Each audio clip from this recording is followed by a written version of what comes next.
और हम इस देश के सबसे बड़े टेलीकॉम कंपनी को बचा सकते हैं। हमें कुछ करने की ज़रूरत नहीं है,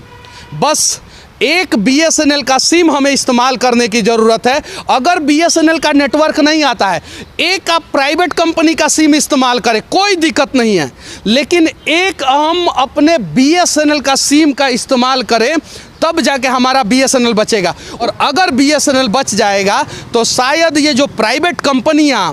जिन्हें इतना भी शर्म नहीं आया कि कोरोना की मार से देश के लोग परेशान हैं और कोरोना काल में इन्होंने टैरिफ बढ़ा दिया अपना, और BSNL नहीं बढ़ाया अपना टैरिफ, 1 रुपया नहीं बढ़ाया है BSNL,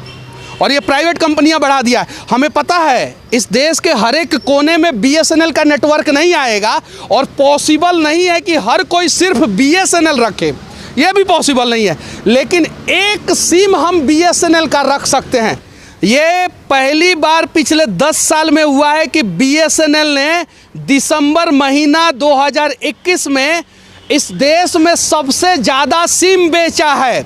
और वो मेरे वीडियो के वजह से नहीं हुआ है, आपके जैसे अधिकारी के वजह से हुआ है, जो अपना नौकरी खतरा पे होने के बावजूद भी सामने आए और BSNL का तमाम तरीके का लूप होल्स बताएं, और वो वीडियो वायरल हुआ। और आज जो है BSNL इस देश में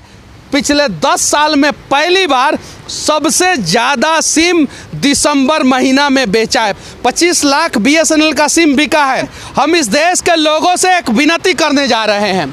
कि हो सके तो आप जिस भी प्राइवेट कंपनी का सिम इस्तेमाल करते हैं कीजिए, फ़र्क नहीं पड़ता है, लेकिन साथ में एक BSNL का सिम ज़रूर इस्तेमाल कीजिए। तब जाके ये प्राइवेट कंपनी जो इतने संवेदनहीन हो गए हैं कि जब इस देश में कोरोना की मार से इस देश के लोग परेशान थे, उस समय प्राइवेट कंपनियों ने टैरिफ बढ़ा दिया।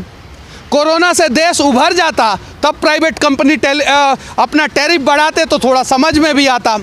तो आज अगर इस देश के लोग BSNL को बचा लेंगे, चूँकि सरकारें इस देश की जो है वो सरकारी संपत्तियों को बचाने वाली नहीं है, और जिस दिन इस देश के लोगों को पता चल जाएगा कि इस देश में जहाँ भी छोटी बड़ी इमारत, भवन, रोड, पुल या कंपनी है, वो सरकारी कंपनी नहीं है, वो जनता की कंपनी है, उस दिन इस देश के जनता जो है ना, वो इस देश की सारी जनता की कंपनियों को बचा लेंगे, और इस देश के जनता की एक भी कंपनी जो है ना किसी प्राइवेट बिजनेसमैन के हाथों नीलाम नहीं होगी। प्रयास किया जाए, एक जय हिंद बोला जाए, वंदे मातरम बोला जाए, राष्ट्रवाद जगाया जाए, सिर्फ भाषणों में नहीं, ज़मीनी स्तर पे, और इस देश की जितनी भी जनता की कंपनी है उसे बचाया जाए।